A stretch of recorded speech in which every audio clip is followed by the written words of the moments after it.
Jesus disse lá em Mateus 6, versículo 23 e 24, que se alguém estiver no templo apresentando a sua oferta diante do altar, e ali vier a lembrar-se de seu irmão, um irmão que tem algo contra ela, a pessoa deve deixar ali a sua oferta diante do altar e primeiramente se reconciliar com seu irmão e depois voltar e apresentar a sua oferta no templo.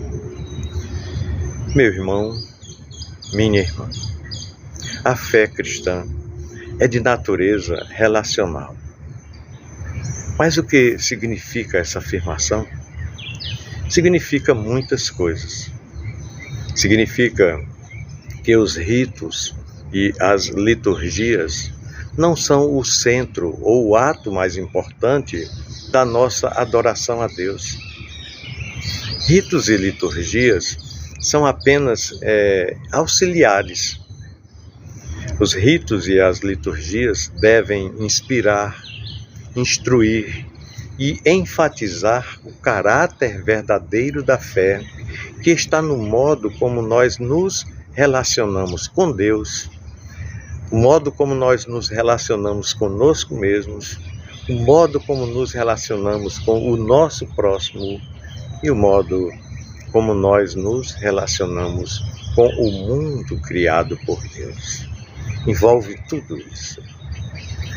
Liturgia e ritos não são um fim em si mesmos, de modo que não realizamos a obra de Deus simplesmente por realizarmos as nossas celebrações quando nós cantamos, quando nós oramos, quando nós pregamos no templo. Pois aquilo que nós fazemos no templo precisa se confirmar na vida, precisa ter uma continuação no nosso cotidiano, no nosso dia a dia. Nós realizamos a obra de Deus quando nós manifestamos o fruto da presença de Deus em nossa vida, por meio de nossas relações, por meio de nossas atitudes, por meio de nossas ações e também através de nossas reações.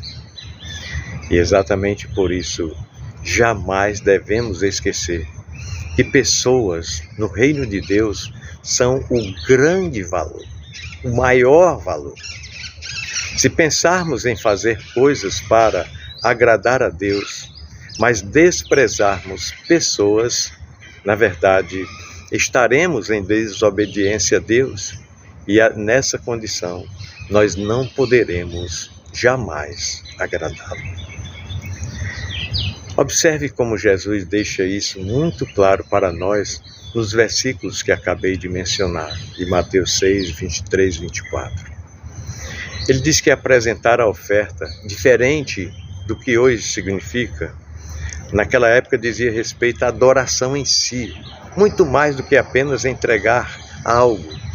O adorador se apresentava para expressar a sua adoração, o seu louvor a Deus.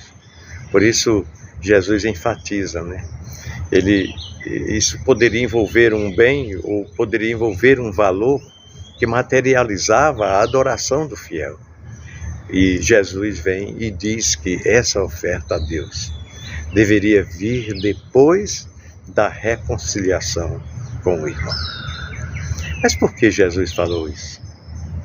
Ele falou isso porque a adoração a Deus pode acontecer sem a apresentação da oferta, mas não pode acontecer sem o compromisso de amar o irmão. Porque o que se pretende dizer a Deus em termos de louvor pode esperar, mas a reconciliação com o nosso irmão não pode esperar.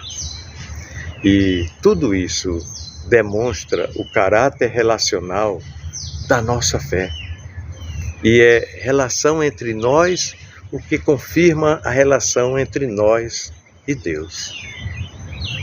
O apóstolo João escreveu em 1 João 4, versículo 8, se não me falha a memória, ele escreveu que quem não ama não conhece a Deus, porque Deus é amor. Simples assim. Quem não ama a quem? João fala. A pessoa que não está comprometida em amar as demais pessoas não conhece a Deus. É isso que ele está dizendo. Quando nós tratamos com desrespeito, com descaso, com preconceito, né? Com indiferença, quando nós somos de alguma forma opressores, quando nós rejeitamos a uma pessoa, seja ela quem for, na verdade, nós estamos negando que amamos a Deus. Quando as nossas relações são injustas, são marcadas por desamor, o nosso culto no templo perde totalmente o seu sentido. E exatamente por isso, jamais poderemos justificar os nossos preconceitos, as nossas iras, os nossos desatinhos contra quem quer que seja, dizendo que agimos assim por zelo e amor a Deus, porque amor a Deus determina amor ao nosso próximo. O nosso amor a Deus é refletido através do nosso amor para com o nosso próximo, pois a nossa fé é relacional. Por isso, sempre que for adorar a Deus, orando, cantando, participando de suas atividades religiosas, meu irmão e minha irmã, procure antes responder a pergunta feita por Deus a Caim: onde está o seu irmão? E se for preciso e possível, deixe a sua oferta esperando e vá imediatamente reconciliar-se com ele, porque a reconciliação e o amor, isso não pode esperar. Eu desejo a você, meu irmão, minha irmã, extensivo à sua família, um domingo excelente na presença de Deus. Um grande abraço.